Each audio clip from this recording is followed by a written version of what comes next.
Hindi ako ang mamamasyal. Si Sandra. Nagpapatulong lang sa akin. Honeymoon trip ba ninyo? Wow, ang dami mong tanong. Nakuha mo na bang marriage certificate namin? Bro, hindi ganun kabilis. May proseso pa kasi at may mga pipirma pa. Magbayad ka para mapabilis. Ipadala mo kaagad sa akin ang kopya ng marriage certificate. Okay, sige. Bye. Busy dito. May dumating na taga-deliver ng bulaklak at hinahanap si Sandra. Siyang kumuha ng delivery. Tinignan niya kung kanino galing. Malamang ay kay Jason. Isa sa taong malapit sa iyo ang kriminal. May idea ka ba kung sino? Anong nakasulat sa note? Agad siyang lumabas ngunit hindi na niya naabutan ng nag-deliver. Humarurot ang motorsiklo nitong walang plaka. Paano to nakapasok sa exclusive subdivision? Tinignan niya mabuti ang bulaklak kung may kakaiba. Tinapon niya ito sa basurahan. Sino ang nagpadala ng note at totoo kaya na malapit kay Sandra ang kriminal? Bumalik siya sa loob ng library. Nakita niya si Sandra na hindi may pintang mukha habang nakatingin sa mga dokumento. Mag-iimbestiga na muna siya bago sabihin sa dalaga ang tungkol dito. Napatingin siya sa labas ng salaming bintana. Sino ang taong nasa likod ng pananakot at pagtatangka sa buhay ni Sandra? Nagulat siya na maramdaman ang mahigpit na yakap ni Sandra mula sa kanyang likuran. Dumikit ang dibdib nito sa kanyang likod. Naramdaman niyang naglakbay ang kamay nito sa kanyang dibdib at abs. Tinigasan siya kaagad. Humihinang depensa niya sa tukso. Sandra, mainit, bitawan mo ko, aniya. Agad naman itong bumitaw. Eric, isuot mong wedding ring natin. Inabot nito ang singsing sa kanya. Mapakla siyang tumawa at tumarap dito. Ayaw mong ipaalam sa iba na kasal tayo, tapos gusto mong ipasuot sa akin ng wedding ring na binili mo? Hindi naman siya ayaw ipaalam. Ayaw ko lang na magulat ang daddy ko na nagpakasal ako nang hindi niya alam. Ang sabihin mo, kinakahiya mo na sa isang bodyguard ang naging asawa mo. Sa tingin ko nga nagsisisi ka sa pagpapakasal sa akin. Pero hindi kita papakawalan, mananatili tayong kasal hanggat gusto ko. Napansin yung paglaki ng butas ng ilong ng kaharap. Ewan ko sa'yo, daig mo pang babaeng may toyo, ang hirap mong kausap. Anitong tumalikod. Kapag ikaw nakipag-usap pa kay Jason, bubugbugin kong lalaking yun. Bumalati ang pagtataka sa mukha ni Sandra. Teka, nagsiselos ka ba kay Jason? May nangyari na ba sa inyo? Sa halip na tanong niya sa tanong ng dalaga, mas lalo itong nagtaka sa sinabi niya. Eric, bakit mo ko tinatanong ng ganyan? Inalam ko ba kung ilang babaeng dumaan sa buhay mo? Lalaki ako, walang mawawala. Ay, very wrong ang mindset ninyong mga lalaki. Double standard? Aber, anong mawawala sa aming mga babae? Huwag ka nang makipagtalo sa akin. Basta kung gusto mong magkasundo tayo total, pinipilit mong sarili mo sa akin. Sumunod ka sa mga sinasabi ko sa'yo. Bakit kita susundin? Tinatanong pa ba yan? Siyempre mag-asawa na tayo. Bubuo na tayo ng isang pamilya. Natigilan siya sa lumabas sa bibig. Nagkaroon ng matamis na ngiti sa labi ni Sandra. Okay, dahil mag-asawa na tayo, willing akong sumunod sa mga gusto mo. Anitong yumakap sa kanya. Sandra, hindi ako madaling pakisamahan. May mga ugali ako na baka hindi mo magustuhan. Mainitin ang ulo ko, ayoko nang hindi nasusunod. Ganon din naman ako, wala namang taong perpekto. Lahat tayo may kalakasan at kakulangan. I want you and your imperfections, Eric. Napatitig siya sa napakagandang mukha ni Sandra. Dadalawin ko si Ariana, huwag kang lalabas ng mansyon. Iwas niya. Sasama ako, gusto ko siyang kamustahin. Huwag na at baka awayin mo lang siya. Umasim ang mukha niya. Ako? Mga away? Baka nakakalimutan mong akong donor niya. Walang nagawa si Eric kung hindi ang isama siya sa apartment na nirentahan nito para sa babae. Baka sanggulat sa mukha ni Ariana nang makita si Sandra sa likod ni Eric. Bagong paligo ang babae at may manipis na make-up. Hindi halatang naghanda ito para sa pagdalaw ni Eric. Yumakap si Ariana sa binata. Lumabas si Eric dahil may sinagot itong tawag. Kumusta ka na? Ania. Sincere bang pangangamusta mo? Malamang hinihiling mo na sana mamatay ako nang masolo mo si Eric. Tila tuwalang sakit sa talas ng bibig. Tumaas ang kilay niya. Ang sakit mo namang magsalita. Baka nakakalimutan mong ako ang dahilan kung bakit humihinga ka pa ngayon. Salamat sa pagiging donor ko. Kaya ka nag-donate para magpalapad ng papel kay Eric, hindi ba? Kung ganyan kasama ugali mo, tama ka, nakakahinayang kang tulungan. Sa akin si Eric at hindi niya ako iiwan dahil iniligtas ko siya noon. Magkaibang pag-ibig at ang utang na loob. Irespeto mo na lang sana ang relasyon namin ni Eric at sa'yo pa talaga nanggaling ang salitang respeto. Kumusta naman ang panlalalaki mo habang malayo si Eric? Bakas ang sindak sa mukha ni Ariana. Anong sinasabi mo? Talagang gagawa ka ng kwento para maaga mo sa akin si Eric? Alam mo na hindi ako gumagawa ng kwento. Nakailang boyfriend ka habang wala si Eric, tapos nito lang ay may bago kang boyfriend. Hawak ko lahat ng ebidensya, kaya huwag ka na mag-deny. Akala niya matatakot ang babae.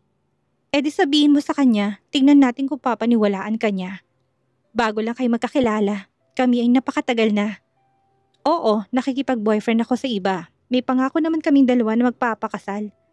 Anong masama kung tumikim ako ng ibang lalaki? Lalo't hindi naman niya malalaman. Yes, nag-e-enjoy ako na makipagtalik sa iba't ibang lalaki. Sinakal niyang babae, naglalabas ng apoy ang kanyang mga mata. Nasusuklam siya sa panloloko nito sa binata. Sa oras na saktan mo si Eric, magtago ka na sa pinanggalingan mo. Makipaghiwalay ka sa boyfriend mo at mahalin ng tunay si Eric. Kung hindi naman palayain mo na siya at hayaan mo kaming maging masaya. Nadatnan sila ni Eric sa ganong tagpo.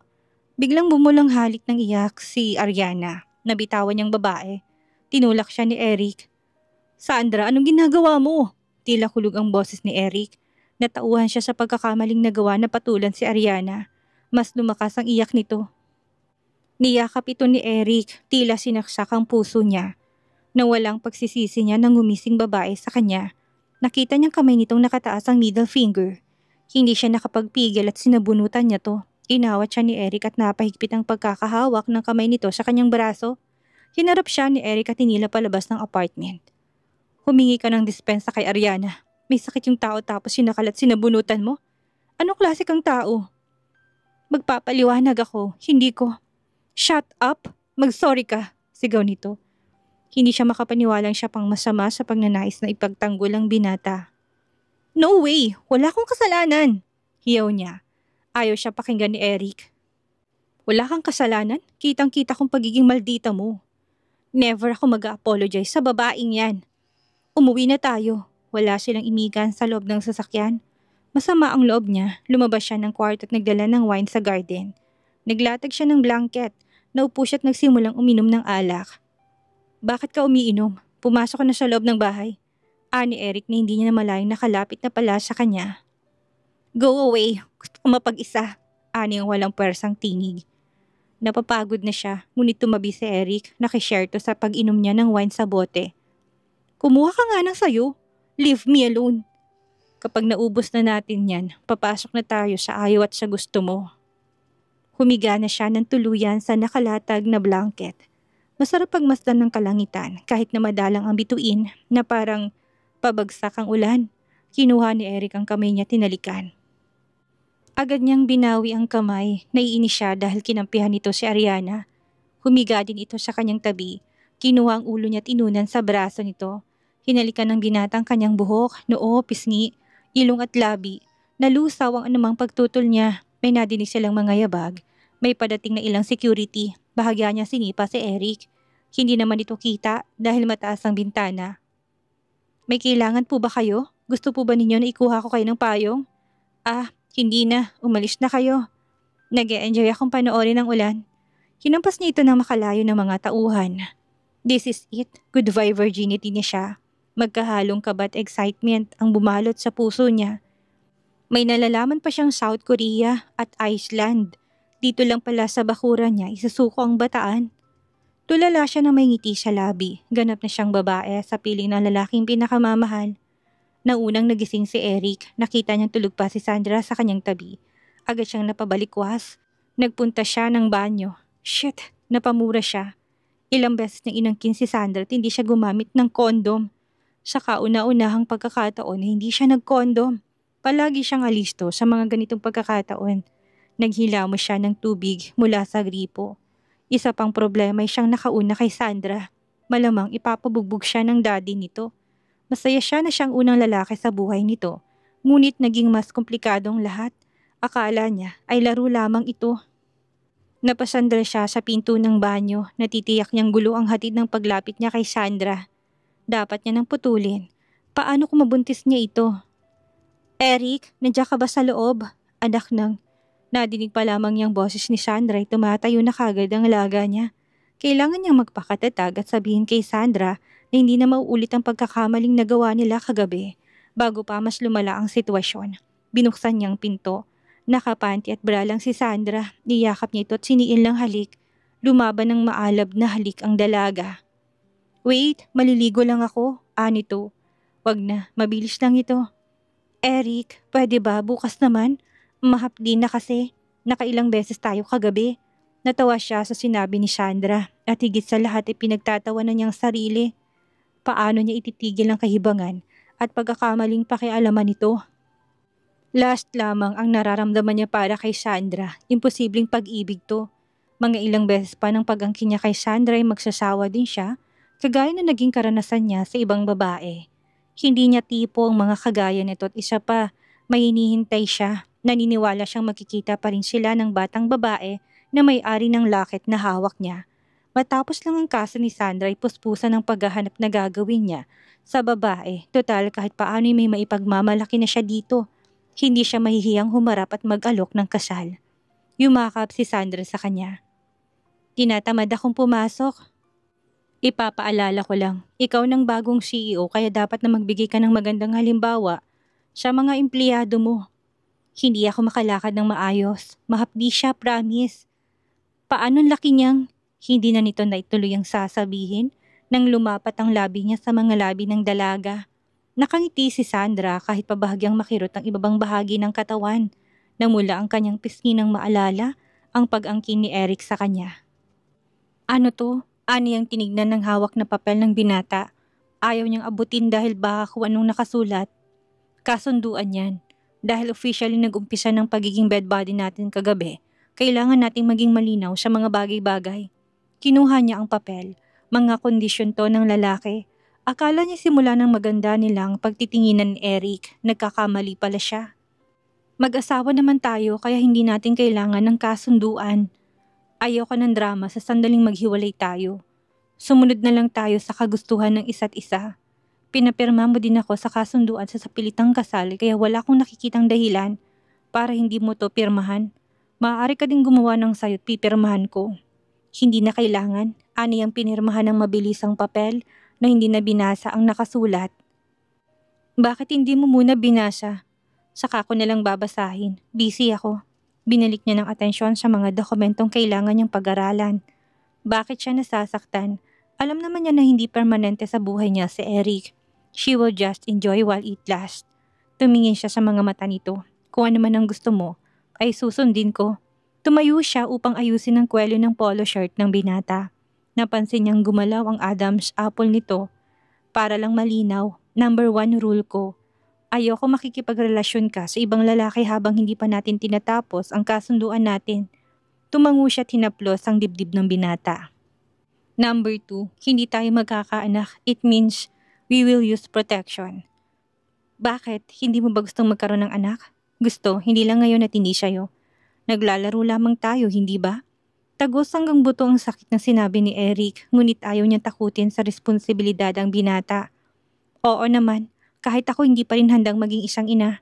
May tamang panahon para sa lahat ng bagay. Ani ang pilit tinatagong pagkadismaya pero hindi siya kaagad susuko. May pag-asa na magustuhan din siya ni Eric.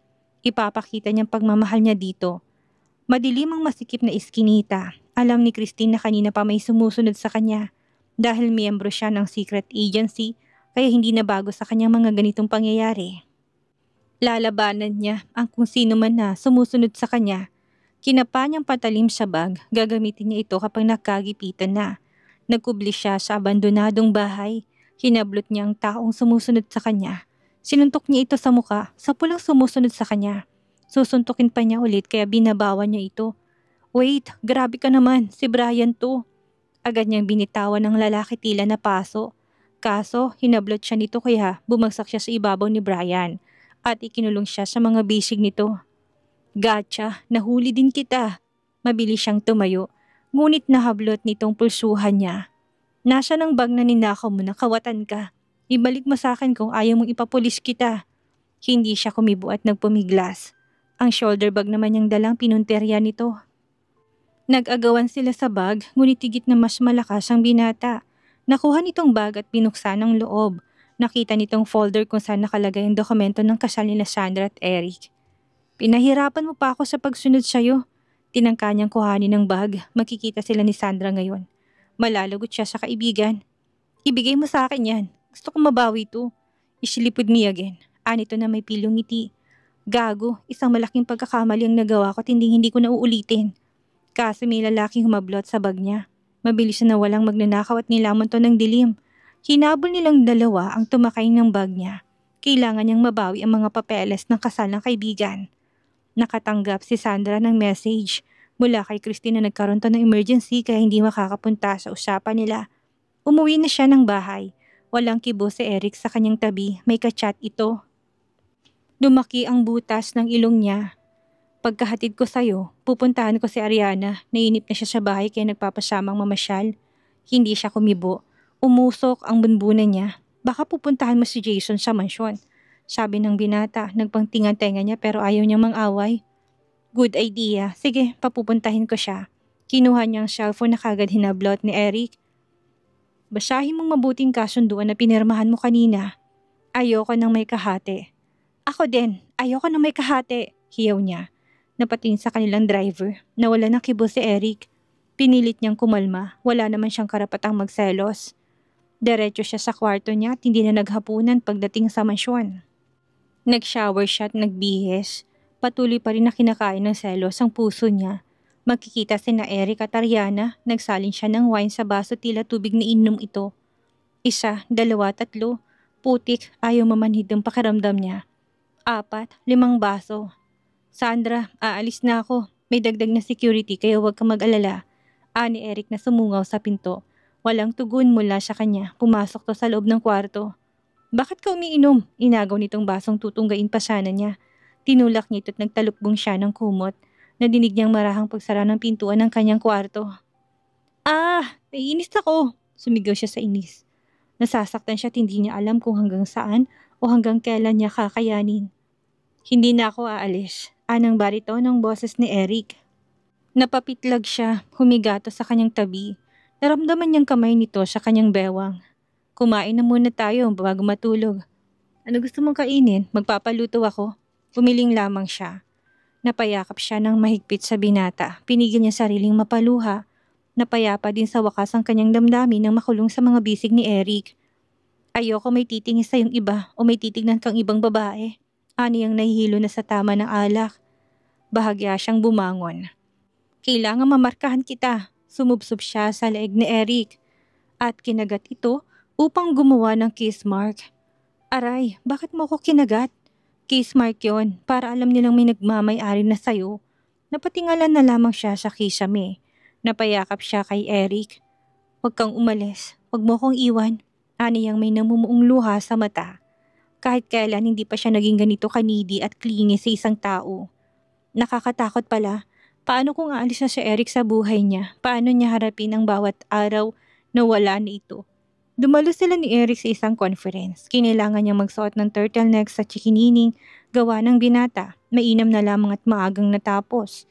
Tinawag nila si Mang Jaime sa driver's lounge. Pagbalik nila sa sasakyan ay may patay na pusa sa ibabaw ng harapan ng kanyang kotse. Umaagos ang dugo nito sa salamin. Napayakap siya kay Eric, isa na namang pananakot. Naging alertong binata, tinawag ang ibang security niya. Sa ibang kotse sila sumakay. Kailangang masiguro na ligtas siya, nanginginig ang kanyang katawan. Hinawakan ni Eric ang kanyang kamay. Huwag kang matakot, kasama mo ko, tumango lamang siya.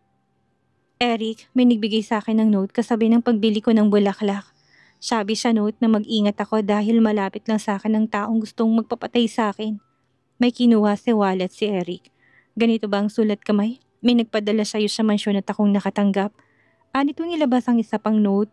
Kinuha ni Sandra ang note. Oo, parehas nga ng sulat. Nakikilala mo bang sulat kamay? Umiling siya. May mga taong gumagalaw sa kaso mo. Pinaimbestigahan ko nang nangyari ngayong araw kaya Huwag ka masyadong mag-alala. Pera lang bang motibo nila kaya gusto nila akong mawala? Sandra, yun lamang nakikita namin ng daddy mo na posibleng dahilan ng mga kaibigan ng mommy mo. Anim pang natitirang sospek. Sa totoo lang, tila nangangapa sa dilim ang investigasyon sa kaso mo. Magaling ang kriminal, kalkuladong bawat kilos at hindi nag-iiwan ng kahit na anong bakas. Pero magtiwala kang mahuli din siya o sila. Niyakap siya ng binata upang payapain ang kanyang kalooban. Kung ibigay ko na lang ang gusto nila, ipaubaya kong share nila. Kakausapin ko silang lahat para magkaroon na ng katahimikan ng buhay ko. Sandra, hindi pa natin tiyak kung sila nga bang nagtatangka sa buhay mo. Pinapasubaybayan ko sila at wala pang nakikitang ebidensya na posibleng involved nga sila sa pagtatangka sa buhay mo. Posibleng wala sa mga kaibigan ng mami mong nais magpapatay sa'yo. Kaya huwag kang magtitiwala sa kahit na sino. Mas gumapang ang kilabot sa kanyang puso. Nasa loob na sila ng mansyon ay tulala pa rin siya. Naaksidente ang mommy niya nung bata pa siya. Sa tingin niya ay hindi to aksidente. Maaring pinapatay ang mommy niya at ngayon ay siya naman ang target ng kriminal. Kinuha niyang vault na iniwan ng kanyang ina. Matagal na panahon nung huli niya itong binuklat. Mga pictures nilang dalawa ng ina, dinampot niyang punit na larawan.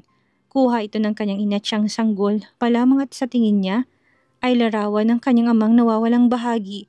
Natigilan siya. Hindi kaya ang kanyang ama ang sospek?